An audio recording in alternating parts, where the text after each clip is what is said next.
Olá, gente, como é que vocês estão? Tudo jóia? Para quem não me conhece ainda, meu nome é Matheus Capanema e eu preparei uma série de vídeos para auxiliar vocês na resolução dos planos de estudo doutorado. Para quem não sabe ainda, os PETs, que são esses planos de estudo doutorado, é um material desenvolvido pela Secretaria de Estado de Minas Gerais para auxiliar os alunos do estado a estudar nesse período de pandemia. Belezinha? Então, vamos lá? Roda a vinheta!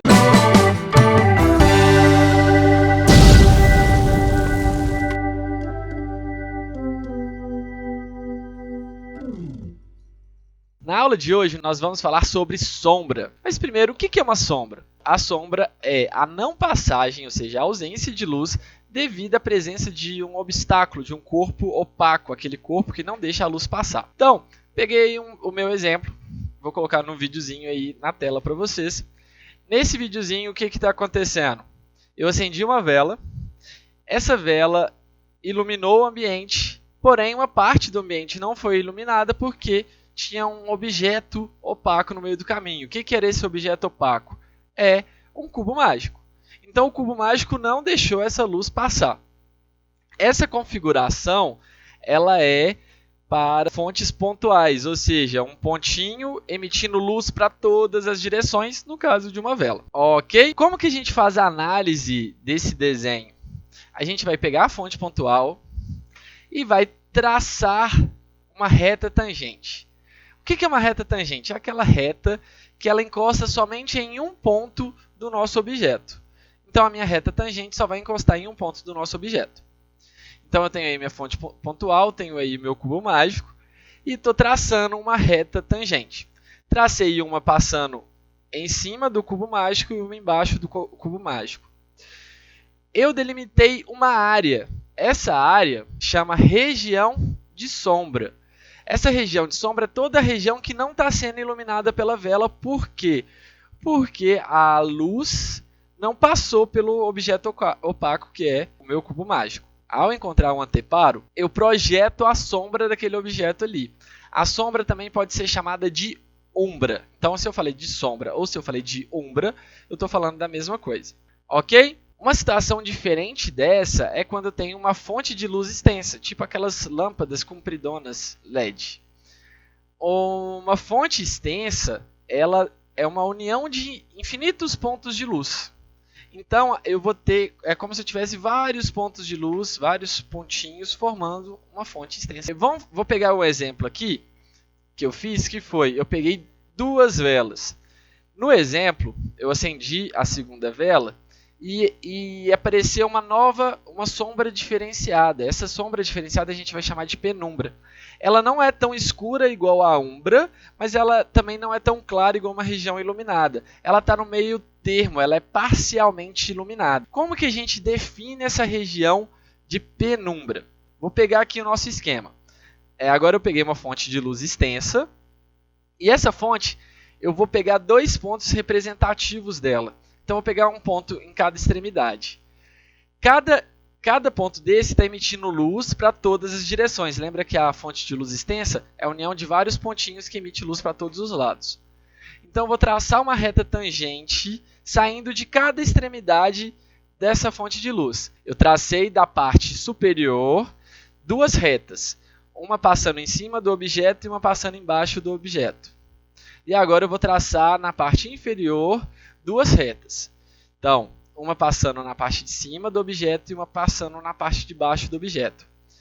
Se a gente vê, eu criei três regiões, mas na verdade são duas, porque elas são circulares, então a parte de cima é unida com a parte de baixo. Mas vamos considerar três partes. Duas partes vão ser penumbra e uma parte vai ser umbra. Eu identifiquei no desenho. Por quê? A parte de baixo vai iluminar parte da penumbra e a parte de cima não vai iluminar aquela parte e vice-versa. Belezinha? Tá. Onde que a gente vê isso no nosso dia a dia? Eu saí na rua, tem vários postes de luz, se você vê, a gente tem a nossa sombra e tem uma região em volta dela que é mais clara. Então essa região ela é a penumbra. Mas uma parte mais legal ainda, onde a gente consegue ver isso, é a parte dos eclipses. O eclipse é nada mais, nada menos do que uma região de umbra e penumbra provocada pelos astros. Aqui na Terra a gente vê dois tipos de eclipse. A gente vê o eclipse solar e o eclipse lunar. Vou falar primeiro do lunar. Lunar, ele é quando a Terra entra na frente da Lua. Lembrando das aulas anteriores, a Lua é uma fonte secundária. Então ela não emite luz própria, mas ela reflete a luz do Sol que bate nela. Na hora que a Terra entra na frente, a Lua não é iluminada pelo Sol, logo a gente não vai conseguir ver ela porque ela não tem luz própria. Ok, beleza. Existem três tipos de eclipse lunar. Existe o eclipse penumbral, existe o eclipse parcial e existe o eclipse total. O eclipse penumbral é quando a Lua se encontra numa região de penumbra. A olho nu é um pouco difícil de ver esse tipo de eclipse, mas ele existe. O segundo, que é o eclipse parcial, a Lua parte dela está na região de penumbra e parte dela está na região de umbra, está na região da sombra. Então a Terra não deixou passar a luz ali, então logo ela vai ser apagada pela Terra, parte dela não é iluminada. Ok? O eclipse total é quando a Lua se encontra completamente na região de umbra. Então, quando a Lua se encontra na região de umbra, eu não consigo enxergar ela, então a gente não vai ver a Lua. Pode acontecer do que? A Lua começa numa região penumbral, passa pela região total e depois volta para a região penumbral. Então eu consigo ver completamente esse eclipse, ok? Todas as fases dele, ele crescendo, diminuindo e por aí vai. O eclipse solar é algo semelhante a isso. O eclipse solar acontece quando a Lua está entre a Terra e o Sol. A Lua acaba provocando uma sombra sobre a Terra. E essa sombra ela acaba tampando parcialmente ou totalmente o Sol. O eclipse solar, ele acontece, tem três tipos de eclipse solar também. Existe o total, parcial e o anelar. O eclipse total é quando a Lua consegue tampar totalmente o Sol. O parcial, ele consegue tampar só parte do Sol.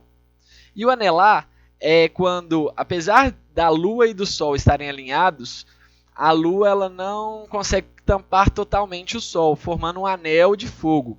No último dia 21, na região da Índia, 21 de junho de 2020, aconteceu um eclipse solar anelar.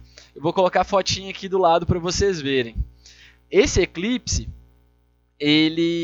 a Lua não foi capaz de tampar totalmente o Sol, então ficou esse anel de fogo ao redor dele. E esse ano de 2020 tem vários eclipses programados. Teve esse do dia 21 que aconteceu e vai acontecer nos próximos meses. Em julho, agora no início do mês, vai acontecer entre os dias 4 e 5 um eclipse lunar penumbral. Ele vai acontecer e aqui no Brasil vai ser possível ver ele também. Em novembro, entre os dias 29 e 30 de novembro, também vai ocorrer um eclipse lunar. E em dezembro vai acontecer um eclipse solar. Ok? Então fique atento aí nas notícias que fica fácil da gente ver. No mais, eu agradeço a atenção de vocês, espero ter ajudado. Se curtiu, dá o joinha, não esquece do meu joinha. Veja os vídeos anteriores e segue meu canal. Espero ser útil para vocês. Até a próxima. Beijo, tchau.